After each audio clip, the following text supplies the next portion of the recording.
लक्ष्मीनाथसमारम्भां नादयामुनमध्यमाम् अस्मदाचार्यपर्यन्तां वन्दे गुरुपरम्परां यतिराजाय विद्महे श्रीभाष्यकाराय धीमहि तन्नो रामानुजार्य प्रचोदयात् ஆழ்வார்கள் திருவடிகளே சரணம் எம்பெருமானார் திருவடிகளே சரணம் ஜீயர் திருவடிகளே சரணம் யோ நித்யமச்சுதபதாம் புஜயுக்மருக்ம व्यामोगतस्तदितरानदृणाय मेने अस्मद्गुरोर्भगवतोऽस्य दयैक सिन्धो रामानुजस्य शरणं शरणं प्रपद्ये நீரார் கடலும் நிலமும் முழுதுண்டு ஏலார் ஆளும் இளங்களின் மேல் துயிலந்தாய் சீரார் திருவேங்கட மாமலை மெய்யாரா முதே அடியே கருளாயே. எல்லாம் வல்ல ஏழுமலையான் பெருங்கருணையால் 4000 திவ்ய பிரபந்த பாசுர பதிவேற்றனின் வருகிற 2083வது நாள் பாசுர பதிவேற்றம். திருமங்கை ஆழ்வார் அவருடைய பெரிய திருமொழியிலே 7ஆம் பத்தில வரக்கூடிய 4ஆம் திருமொழியினுடைய 2வது பாசுரம் 632வது பெரிய திருமொழி பாசுரம் திருசேரை எம்பெருமானை பற்றிய பாடல்களில் 2வது பாசுரம். முதலிலே தனியன் கலையாமி கலித்வம்சம் கவின்லோக திவாகரம் யசகோபி பிரகாசாமி ஆவித்யம் நிகதம் தம வாழி பரகாலன் வாழி கலிகன்றி வாழி குறையலூர் வாழ்வேந்தன் வாழியரோ மாயோனை வாழ்வெளியால் மந்திரம் கொள் மங்கையர்கோன் தூயோன் சுழமான வேல் நெஞ்சுக்கு இருள் கடிதம் நெஞ்சுக்கு இருள் கடிதீபம் அடங்கா நெடும்பிறவி நஞ்சுக்கு நல்ல அமுதம் தமிழ் நன்னூல் துறைகள் அஞ்சுக்கு இலக்கியம் ஆரண சாரம் பரசமய பஞ்சு கணலின் பொறி பரகாலன் பண்பல்களே எங்கள் கதியே ராமானுசமுனியே சங்கை கடுத்தான தவராசா பொங்கு புகழ் மங்கையர்கோன் இந்த மலையாயிரம் மலைக்கும் தங்குமணம் நீ எனக்கு தா மாலை தறிவழியே பறிக்க வாடும் என்று கோலை பதிவிருந்த கொற்றவனே வேலை அணைந்தருளும் கையால் அடியே வினையை துணித்தொருள வேணும் துணிந்து 632வது பெரிய திருமொழி பாசுரம். அம்பு உருவம் வரி நெடுங்கன் அலர்மகளை வரை அகலத்து அமர்ந்து மல்லல் கொம்பு உரு விளங்கனிமேல் இளங்கன்று கொண்டெறிந்த கூத்தர் போலாம் வம்பலரும் தன் சோலை வன்சேரை வானுயர் வானுந்து கோயில் மேய எம்பெருமான் தாழ் தொழுவார் எப்போதும் என் மனதே இருக்கின்றாரே. இந்த பாசுரத்திற்கு பெரியவாச்சான் பிள்ளை ஒரு ஸ்ரீ சுக்தி சொல்லியிருக்கிறார். அது மிக அழகாக இருக்கிறது என்று அனுபவிக்கிறார்கள். எப்போதும் என் மனது இருக்கின்றாரே என்ற இடத்துல பெரியவாச்சான் பிள்ளை சொல்லுகிற போது நிதி யாசித்யவ்ய அப்படின்ற விஷயத்துக்கு இடம் காண்கிறேன் என்று சொல்கிறார். ஏன்னா இந்த ஆழ்வாருடைய மனசுல தொண்டர்கள் எல்லாம் அமர்ந்து விட்ட காரணத்தினால இனியவனான பெருமானுக்கு கூட அங்கு இடம் இல்லையாம் என்று அனுபவிக்கிறார்கள். அப்படி பாகவதர்கள் இந்த உள்ளமெல்லாம் நிறைந்திருக்கிறார்கள் என்று சொல்லி சாரநாதனை பற்றி பாடிய பாசுரம் இந்த பாசுரம்.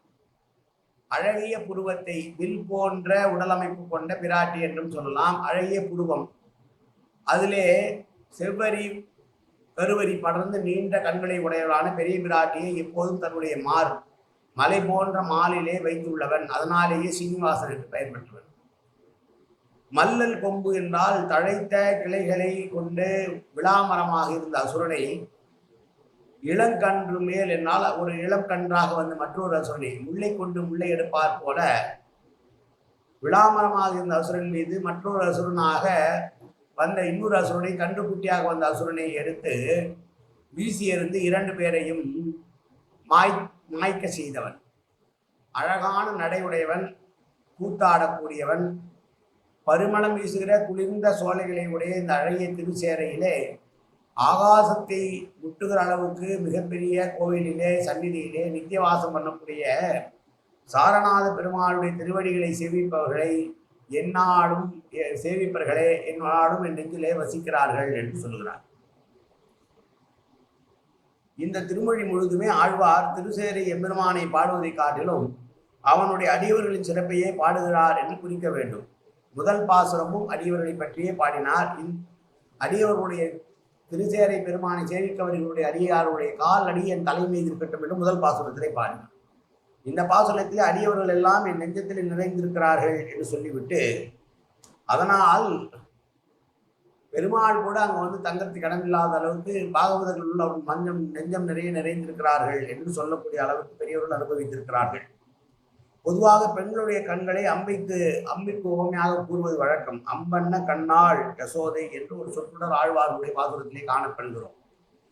அப்படி அம்பு போன்று கூர்மையான அழகான கண்களை உடைய விராட்டியை மலை போன்ற தன்னுடைய மார்பிலை வைத்துக் கொண்டிருக்கக்கூடியவனும், விளாமரத்தை கன்றை கொண்டு எரிந்து விளாமரத்தில் இருந்த அசுரனையும் கன்றாக வந்த அசுரனையும் கொன்றவனை, கூத்தாடக்கூடிய கூத்தபிரானை, அழகிய நடனம் செய்யக்கூடியவனை, அழகான நடத்தை உடையவனை என்றும் கொள்ளலாம். அப்படிப்பட்டவனை விண் அளவிற்கு முற்றி நிற்கிற கோபுரங்கள் நிறைந்த இந்த கோவிலுக்குள் குடியிருக்கிற எம்பெருமானான சாரநாத பெருமாளை, திருசேரை நாதனை, ஸ்ரீ சேரநாதனை யார் பார்த்து அவருடைய காலடியிலே விழுகிறார்களோ அவர்கள் எல்லாம் என்னுடைய நெஞ்சத்திலே நினைந்திருக்கிறார்கள் என்று சொன்ன பாசுரம் இந்த பாசுரம்.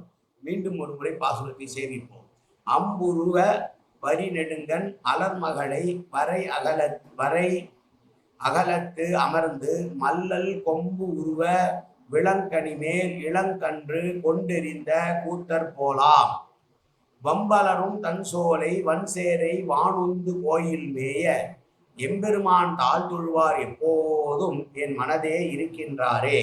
காயேன வாச்சா மனசேந்திரிவா உத்யாத்தனவா பிரகதேஸ்வாவாது கரோமியத்தத் சகலம் பரஸ்மை ஸ்ரீமன் நாராயணாயேதி சமர்ப்பயாமி. உடலாலும் உள்ளத்தாலும் வாக்காலும் சகலவிதமான பாவங்களும் தோஷங்களும் நிறைந்ததாக இவ்வுலகத்தோட இயல்பிருந்த போதிலும் அடியேன் செய்கிற நல்வினையோ தீவினையோ அத்தனையும் உன்னுடைய கமலமலர் பாதங்களில் சமர்ப்பிக்கிறேன் கண்ணா. காத்தருள்வாய் கண்ணா, ஏற்றுக்கொள்வாய் கண்ணா. எப்போதும் உன் திருநாமும் கண்ணா கண்ணா கண்ணா என்று நாள் வருவதற்கு அல்புரிவாய் கண்ணா. சர்வத்திர கோவிந்தநாம சங்கீர்த்தனம். கோவிந்தா கோவிந்தா கோவிந்தா கோவிந்தா கோவிந்தா கோவிந்தா கோவிந்தா கோவிந்தா கோவிந்தா.